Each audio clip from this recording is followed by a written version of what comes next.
So we are here for a Kids Day update here for some of the Kids Day matchups. There's three Kids Days. One in the Rock. It was the kids are still there in the the game tipped off an hour later. But it was at least according to yesterday. And then Mountain St. Mary St. Peter's is not a Kids Day. It's just a earlier start due to either that game being on national TV or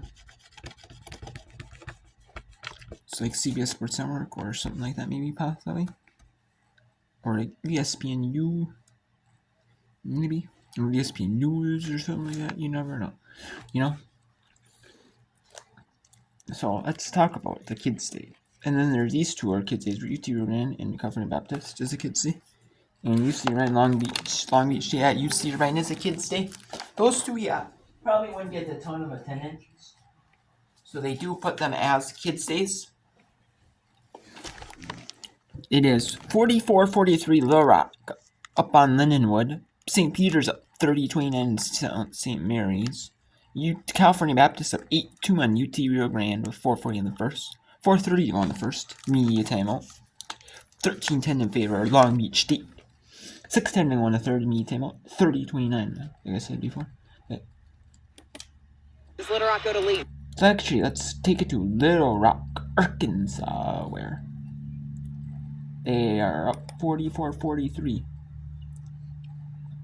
And it is going to be the Lindenwood Lions basketball here. And there's going to be a timeout called with 48.9. So the Lindenwood Lions are going to advance the basketball here. So we'll keep it here, as there is no, there's no other games winning. I can flip to for right now.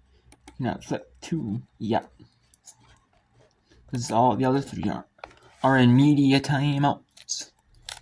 So we'll keep it here for Kids Day at the Rock. I think you go Odom first if that looks there. I know she did get the ball knocked away on that double there, but here's the deal. If you get that high-low action to Odom, they try to double, you got to kick out. You hope Brueggemann's open. If not, you might have an open look and then an advantage there on a drive. I think Odom first. If it's not there, quick kick out, get an open look that way. Ellie Brueggemann, 12 points on the afternoon, 4 of 10 from the floor. All 4 have been three-pointers. Michaela Wallace with 12. Those are the only two Lions in double figures. Meanwhile, for Little Rock, it's been all Faith Lee. 22 points, 10 of 21 from the floor. Next highest scorer is Brooks with 8. Lee's been putting her team on her shoulders. Hey, this is big for Lindenwood. They've only got one team foul. Pardon me, Little Rock only has one team foul. So, if they miss, they're going to have to do a really good job of defensively keeping Little Rock from getting up the floor if they miss. Inbound to Wallace. An 18-second difference between shot clock and game clock.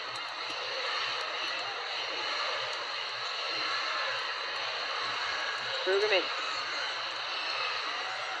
Down low. Taken away from Little Rock. Brooks gets it ahead to Lee, over and fouled by Cunningham. It's not a bad foul. Little Rock nearly turned that over. Great pressure defense after the miss. I think that's great. You get the trap there, nearly get a travel or a knock away. Lee, the composure there to not travel, gets fouled, and these are some big free throws. Lee 2 of 3 from the line today. On the season, just over 68% from the stripe. Best she can do is make it a one-possession game. Makes the first. That's big. Lindenwood will have the opportunity to play for the final shot. As Lee gets them both, it's a one-possession game. Lindenwood calls the timeout.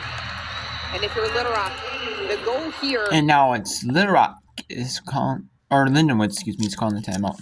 After Little Rock made the 2 free throws. So it's 46-43 with 24 seconds to go. Here. And it is 30-29 St. Peter's over Mount St. Mary's University.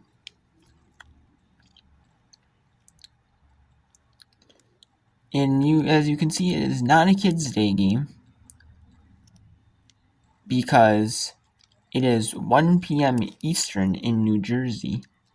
So it'd kind of be like an awkward, it's like one of those awkward time games where like you can't really have a Kids Day, but it's like you can't, but then you don't really have the opportunity for fans per se, you know. Because most, like all the people that would be there can't come, to the game, It's kind of like, but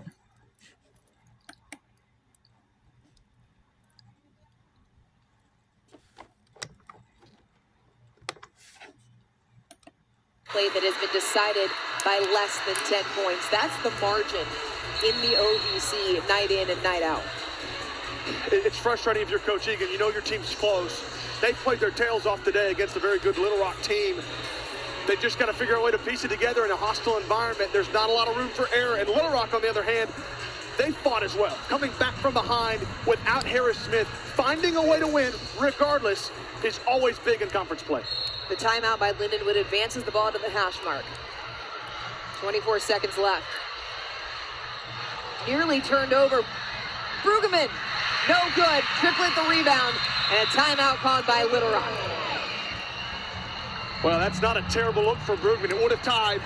The rebound's big, and then that timeout's even bigger from Triplett there because, not the greatest free throw shooter. You don't want to get fouled. You want that timeout, get it to the player that you want to shoot your free throws. A timeout also advances the ball, so it takes away Lindenwood's ability to press, which has been successful for the Lions in this game. Oh, it is. That's why it's a very heads-up play by Triplett to realize, hey, we had 2 timeouts left. Let's use one here, get in a better position to inbound. So there is a timeout. Okay. There is a media timeout at St. Peter's University. Okay, so let's go to the beach in Irvine. Long Beach in Irvine, California matchup. This is the Big West and most of them are in California. The schools are, but there's a few in Hawaii. This is a really good matchup.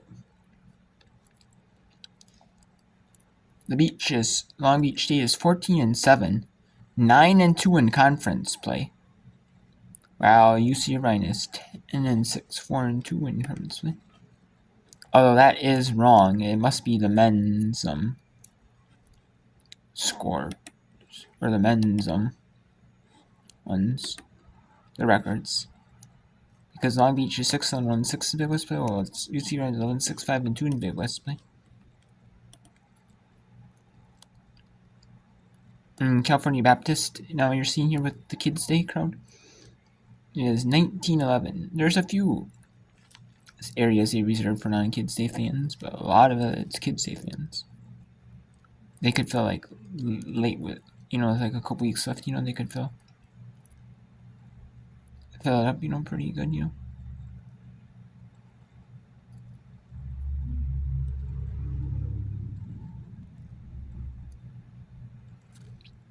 There is no good from 3.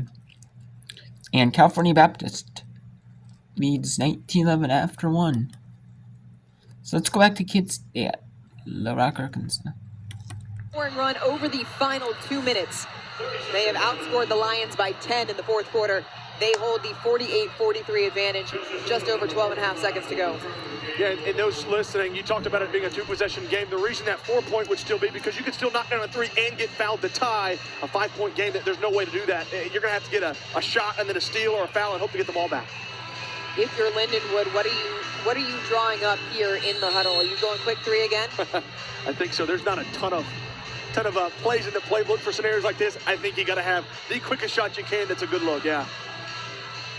Well, we've made you look good 3 different times this game, so.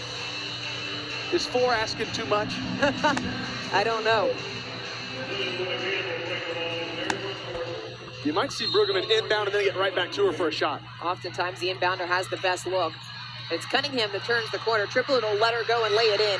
8.5 on the clock, but Little Rock holding on to those timeouts. And so now it will advance the ball once again, 8.5 seconds to play. I like that. I like that draw up for Cunningham. Got the easy look around. Little Rock didn't want to foul. Gets the 2. Now with 8.6 seconds. You got a good chance here to get a steal on the inbounds if you can, but you got to foul quick. You cannot let 4 seconds come off the clock like you did earlier. Lindenwood, 7 fouls in the quarter. They are out of timeouts. And so should Little Rock miss the free throws, Lindenwood will have to draw up their final play here in this timeout. They won't have the opportunity to take the timeout. Little Rock does, or that was Little Rock's last timeout as well. So both teams out of timeouts. Little Rock with fouls to give should they need to. Just one committed by the Trojans in the fourth quarter. And JB, we talked so much about the offense, but for me, Little Rock's defense that's right. in the fourth quarter has been the difference maker. Oldham out has helped because they don't have the weapon to go high-low and kick out. So that foul trouble, I think, was huge. Little Rock stepped up to the challenge, though. With Oldham in foul trouble, they realized what they needed to do, and they've done that. The largest second-half deficit that Little Rock has overcome this season is 1 point. They trailed Duquesne by 1 in the Tulane tournament. That was their first win of the season. They trailed by 3 after 2 quarters here, and they trailed coming into the fourth quarter. And in the final 10 minutes, Little Rock looks like the team that they were coming into this game. Well, good teams find ways to win without one of their best players, arguably their leader in Harris Smith. Good teams find ways to win. This inbounds is crucial. You got to knock down some free throws. If you don't, turn it over.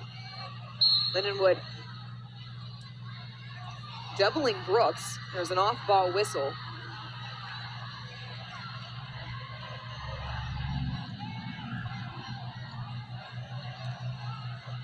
There might be also a problem maybe with the clock, because there was 8.4, right? And it's 6.2 now? Oh, they didn't inbound the ball, so maybe that is what the issue was. They started the shot clock, or they started the game clock prior to the inbounds.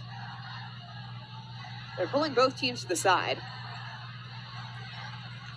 We'll try to get a clarification. The other thing potentially, and you don't want to speculate, is as they go over to the scores table. Although, yeah, I think you're right, JB. They're putting the time back on the clock, so it does read 8.6. So reset, do it again.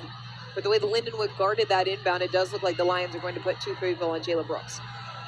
Yeah, I think so. You don't want her to get the inbounds, you foul her. So there was no signal, but there was an off-ball foul. It was on Lindenwood fouled Macy Triplett before any time comes off the clock. It's a smart play by the Lions. Very smart, very smart. Absolutely. Big free throws from Triplett. Knocks down the first. Triplett just 8 of 16 on the year prior to that free throw. Well, now with a 4-point game, you still got a chance, but Little Rock's probably not going to foul. So even on a 3-ball, they're not going to be anywhere near them unless there's a mistake. Triplett gets the pair, and it's a 5-point Little Rock advantage.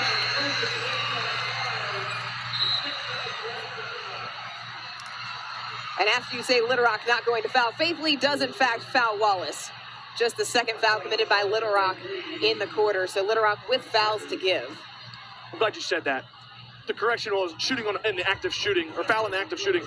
There's fouls to give, so a good job stops the clock. Still got 2 more to give. Little Rock does not want to give the fouls. Clock is your friend if you're the Trojans. That's right. Wimbish Gay knocks it away. 4 seconds left, and Wimbish Gay will dribble it out as Little Rock out. And that's going to be it at Little Rock University on Kids Day. As they win 50-45.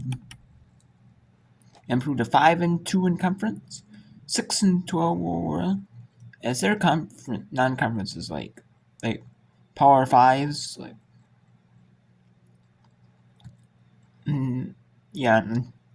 Power Fives and like Kids Day and like type of games like that and we have it is 31-30 St. Mary's up in Peters on the St. Peter's squad. We have 22-11 California Baptist leads UT Rio Grande Valley. And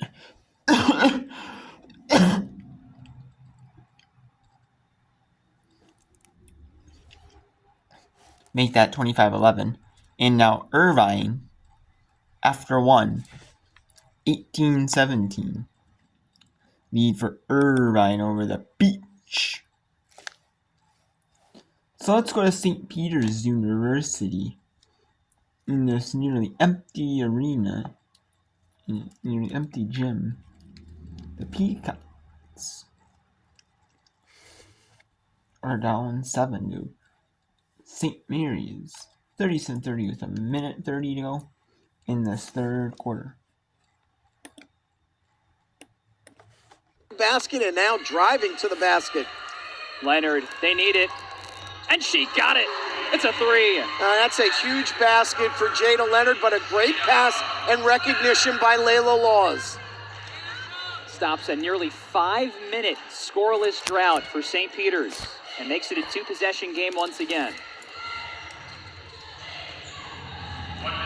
Inside the final minute now of the third period. Tomasetti hesitated. It's a long two for Engelman, and that shot looked pretty. Oh, nice finish by Engelman, but give Tomasetti credit. Just very smart and poised with the basketball, not forcing anything inside, but finding Engelman at the free throw line. To Laws in that high post spot. She got stopped and couldn't scoop it. Now she got pushed away from the basket trying to make that move. Oh, Tomasetti with the handles, but an offensive foul. When you need a play, lean on the veteran Rachel Kuhl to get involved. And that's a great point, Dom. Kuhl, who has been quiet since the first half, made a huge defensive play, stepping in and taking that charge, as Joe Ruffalo might have been able to knock down that wide open three. And now the shot clock is off. St. Peter's can hold for one. Peacock's only shooting 25% after halftime. Jana goes early. She will get to the line with it. Still 10 seconds on the clock. And you were right. She went a little bit too soon. It'll give the Mount an opportunity to answer back. But a nice head and shoulders fake by Jana creates that contact. But now she's got to make these two, Dom. St. Peter's has struggled mightily from the line today. Foul is on Tessa Engelman, and so she will go to the bench. 3 fouls. Fatima Jana today, 2 points, 2 of 4 at the line. That one looked good. Now, important free throws for the freshman here.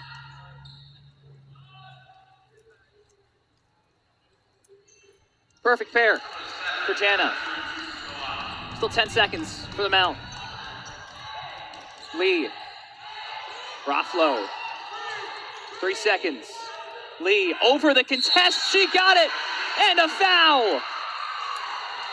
Jada Lee here in the latter stages of the third quarter with back-to-back buckets. Quiet all day, but look at how she rises up here over Maria Fuchs, then gets contact and one. And you are right, JR. Step back 3. Perfect fadeaway. And she got that. Leonard, not in time. And we are off to the fourth quarter with Mount St. Mary's. The fourth quarter. We're in between the third and fourth quarter meet him at St. Peter's University. And what an exciting end of the third quarter here. At St. Peter's University, it's 42-35.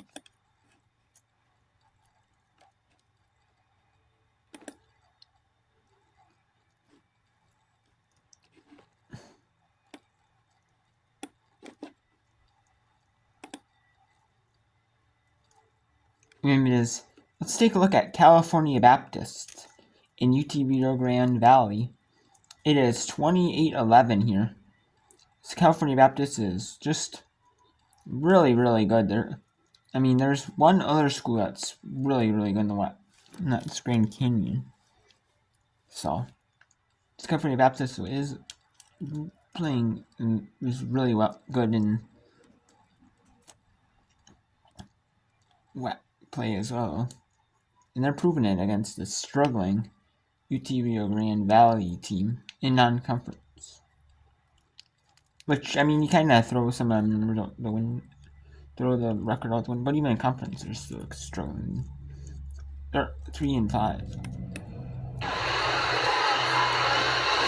Barrington, shallow. And Hackerat just lets that ball go out of play. something that had been going right for UTRGV lately. Their games against Seattle and UTA, which was 4 and 2 games ago. Those were their best 3-point shooting games of the season, but that has not made its way into today's game for UTRGV. Just 1 for 11.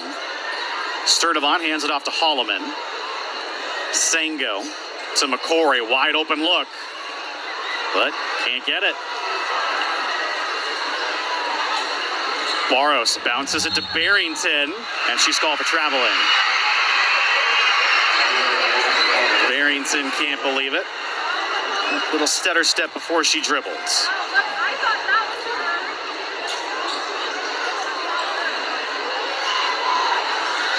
Barros pressures McCory. They try to trap her.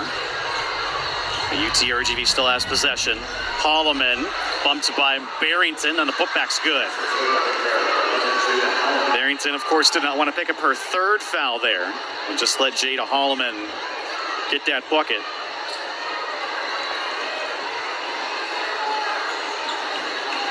Certainly a needed one for UTRGV. Barrington is checked down to the floor by Hackerott.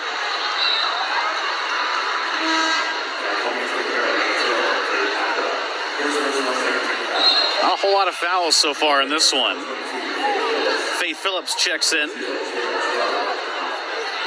Hackerott just runs into Barrington. Easy call there for the officials. Lancers a scoring drought of about 2 minutes right now. Those have been few and far between today. It's still a comfortable 13-point cushion.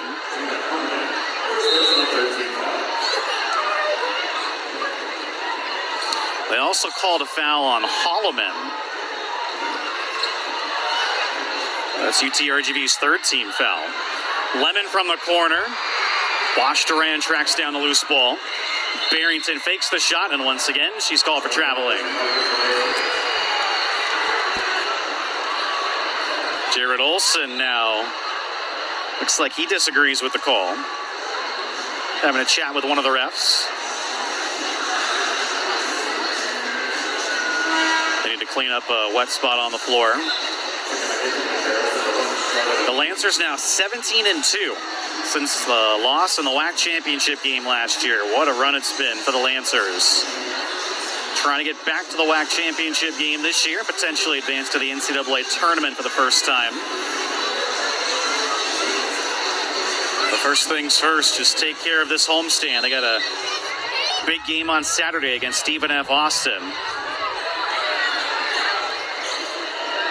This is the first day of the game in the WAC. Obviously with the early start time. Holloman goes to work on Barros. Trotter. Nice dribbling, but her shot's blocked by Bosch Durant. However, it's a foul on Nook. Yeah, now we'll send it back to California. Off of California Baptist UTRGV. I'll send it to Irvine here. As is 25 on the beach in Irvine.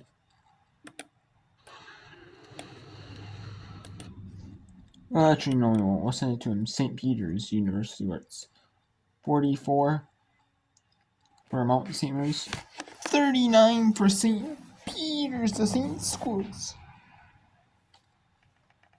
Are bound up here.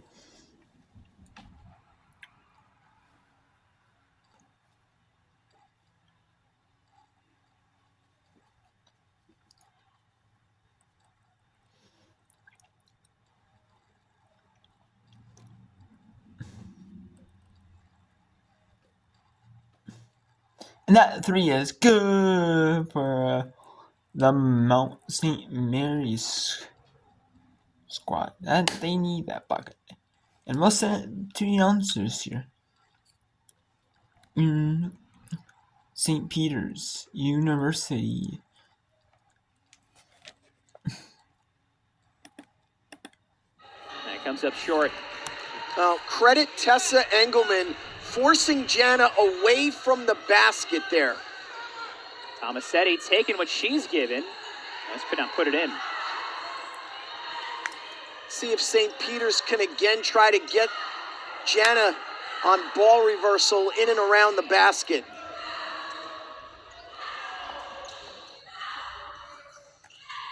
They give it to Leonard, who rips through and got her own miss. Oh, and Leonard popped up, ready to go. Well, she and Rosa Reveltis, two players, really getting after it. And you see a little bit of the frustration as Leonard misses there, gets it back, and just kind of loses her balance. I don't think there was anything malicious in the intent by Reveltis. Not at all. Turned into Reveltis, if anything else. And on the tie-up, it's back to the Mount. And I think St. Peter's has to realize where they need to get Jada Leonard the basketball on the floor so that she can be the most effective.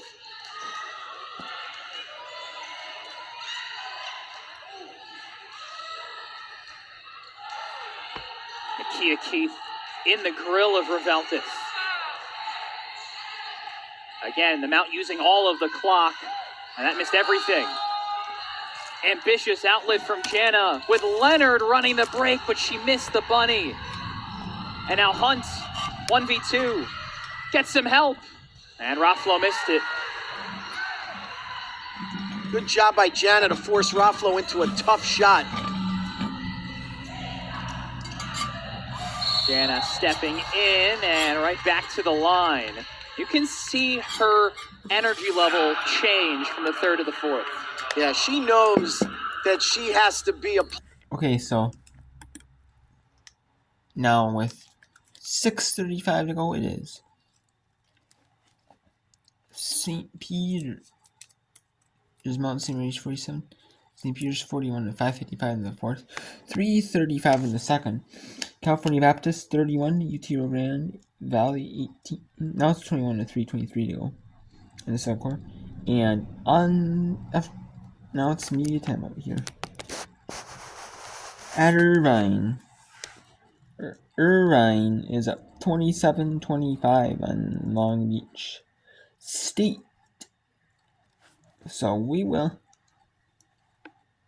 now send it back out for a little bit here for some of the games.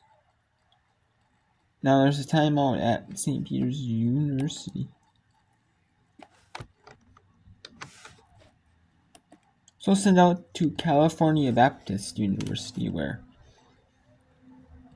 California Baptist is up 33-21 with 2:50 to go on Kids Day.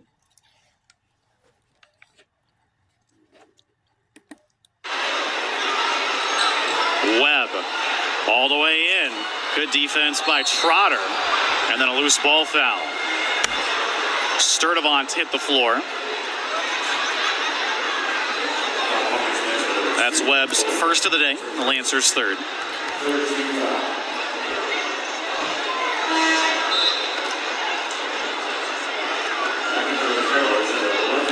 Holloman checks back in for UTRGV.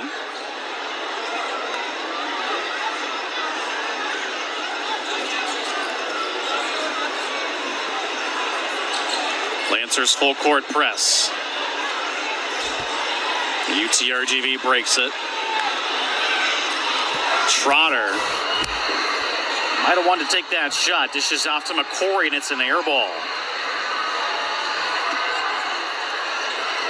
Webb to Calhoun. Nice pass to Sewell, and she finishes it off. The lead is back to 14. CBU's largest lead has been 17. A game that's pretty much been all CBU. Holloman a nice pass, and McCory finishes that one off. The UTRGV's got to go on a run. Their largest run has only been 5-0. Getting late in the opening half. Calhoun into the corner. Tua bounces out.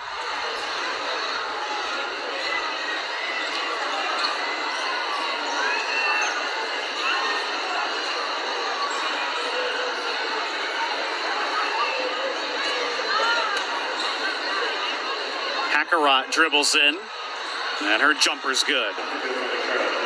Back-to-back buckets by UTRGV.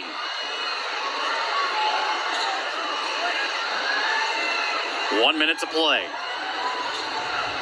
Sewell hands it off to Calhoun. Layup no good. And that ball last touched by Hackerot. Nope, last touched by CBU. Calhoun got her fingertips on it last.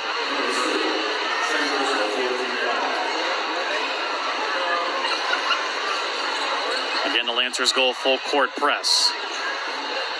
Sturdivant wide open, off of the mark. UTRGV now 2 for 16 from three-point land as we have a foul away from the ball. McCory shaken up.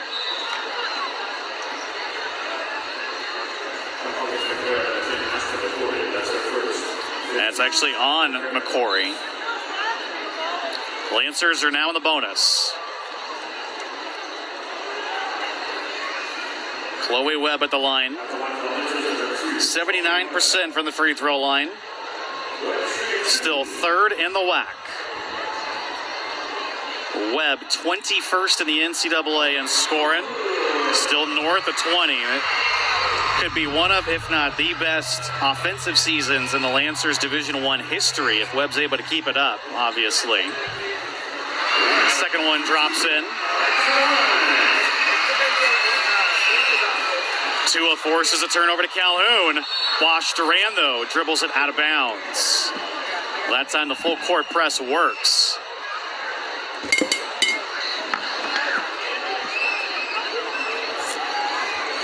Lancers again press.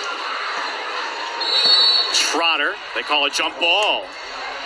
And a possession arrow is to CBU. But once again, CBU forces a turnover down low. About a 6-second difference, game clock to shot clock.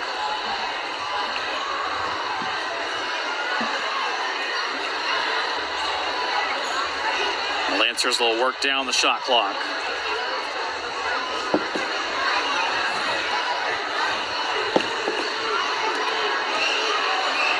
Tua gets going with 10.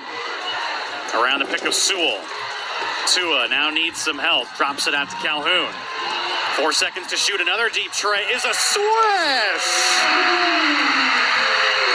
Nay, Calhoun is unreal today. Trotter's buzzer beater is just off of the mark. And that's the way the first half comes. And CBU, California Baptist Lancers, are up on the University of Texas, Rio Grande Valley Vipers. Yeah, this is 40-25 lead here. We have Long Beach State taking on UC Irvine. But that is 27-26. But I'm keep going back to Mount St. Mary's against St. Edwards. However, it is interesting. 4 minutes left, fourth quarter here.